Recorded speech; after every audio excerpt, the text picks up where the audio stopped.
आपने ये तो नोटिस किया होगा कि इंडिया में हर जगह रोड कंस्ट्रक्शंस, बिल्डिंग के कंस्ट्रक्शंस, मेट्रो के ब्रिजेस काफी तेजी से बनना शुरू हो चुके हैं। माहौल एकदम एग्जाम के पहले के सबमिशन जैसा बन गया है, जहां हर कोई फुल स्पीड से काम कर रहा है। लेकिन ये सब हो क्यों रहा है? ये हो रहा है काफी स्पेशल इवेंट के लिए, जो है G20 समिट 2023। हर एक ब्रिज, हाईवे, एयरपोर्ट या फिर बहुत से ट्रैफिक एरियाज में G20 के पोस्टर्स दिख रहे हैं, क्योंकि इंडिया पूरी तेजी से इस स्पेशल इवेंट को प्रमोट कर रहा है। लेकिन लोगों के मन में अभी भी इस G20 समिट को लेकर बहुत से सवाल है। तो चलिए आज के इस वीडियो में मैं आपके सारे डाउट्स क्लियर करने वाली हूँ। आज हम देखेंगे 7 ऐसी बातें जो हमें इस G20 के बारे में पता होनी ही चाहिए। Number 7, what is G20 summit? G20 यानी ग्रुप ऑफ 20। G20 समिट में दुनिया की 20 बड़ी इकोनॉमीज पार्टिसिपेट करती है, जिनके नाम आप इस वीडियो को पॉज करके देख सकते हो। G20 का मकसद है कि विदेशी अर्थव्यवस्थाओं के मुद्दों पर चर्चा और कोऑर्डिनेशन करना, जैसे कि ट्रेड, इन्वेस्टमेंट और फाइनेंशियल स्टेबिलिटी। G20 1999 में फाइनेंस मिनिस्टर और सेंट्रल बैंक गवर्नमेंट के लिए एक फोरम के रूप में बनाया गया था, लेकिन 2008 में ये दुनिया के सभी बड़े लीडर्स के एक एनुअल मीटिंग के रूप में शुरू किया गया। नंबर 6,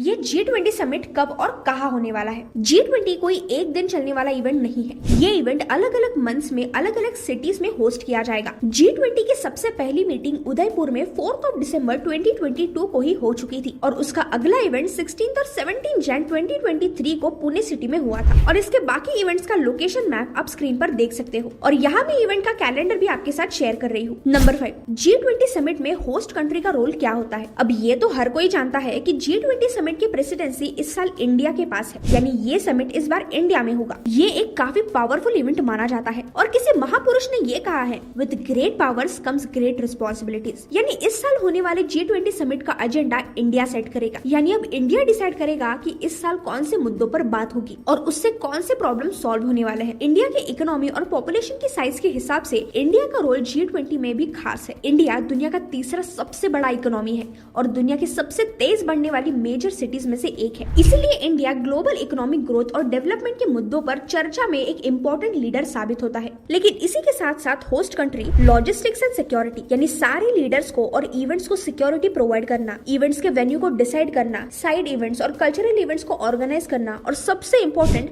पूरे इवेंट को फाइनेंस करना, यानी उसका खर्चा उठाना, ये सब कुछ मैनेज करती है। नंबर 4, G20 समिट में डिसीजंस किस बेसिस पर लिए जाते हैं? G20 समिट में दुनिया के काफी पावरफुल और एक्सपीरियंस लीडर्स आते हैं। होस्ट कंट्री के सेट किए हुए एजेंडा पर सारे लीडर्स डिस्कस करते हैं और अपने अपने सोल्यूशन सामने रखते हैं। फिर कंसेंसस यानी बाकी लीडर्स इस सोल्यूशंस पर अपनी सहमति दिखाते हैं। यहाँ पर हर किसी का ओपिनियन मैटर करता है, और कोई एक कंट्री एग्रीमेंट्स पर अपनी डोमिनेंसी नहीं दिखा सकती, और एग्रीमेंट पक्की हो जाने पर वो कम्यून में रिकॉर्ड किए जाते हैं, जो समिट के दौरान हुए डिसीजंस और एग्रीमेंट्स की समरी होती है। और ये पब्लिक डॉक्यूमेंट है, जिसके थ्रू लीडर्स के कमिटमेंट्स और अकाउंटेबिलिटी रखी जाती है, यानी यह सब कुछ ट्रांसपेरेंट होता है। Number 3, what is the theme of the G20 summit India? इस साल के G20 समिट इंडिया की थीम है वसुदैव कुटुंबकम, यानी कि one earth, one family, one future. G20 summit India के अमृत काल की भी शुरुआत कही जाती है, क्योंकि इसी साल आजादी के 75 इयर्स पूरे हुए हैं। अगर हम G20 इंडिया का लोगो भी देखें तो उसमें हमारे तिरंगे के रंग यूज किए गए हैं। Number 2, why is G20 important? अब G20 के बारे में तो हमने बहुत कुछ समझ लिया, लेकिन अब सवाल ये आता है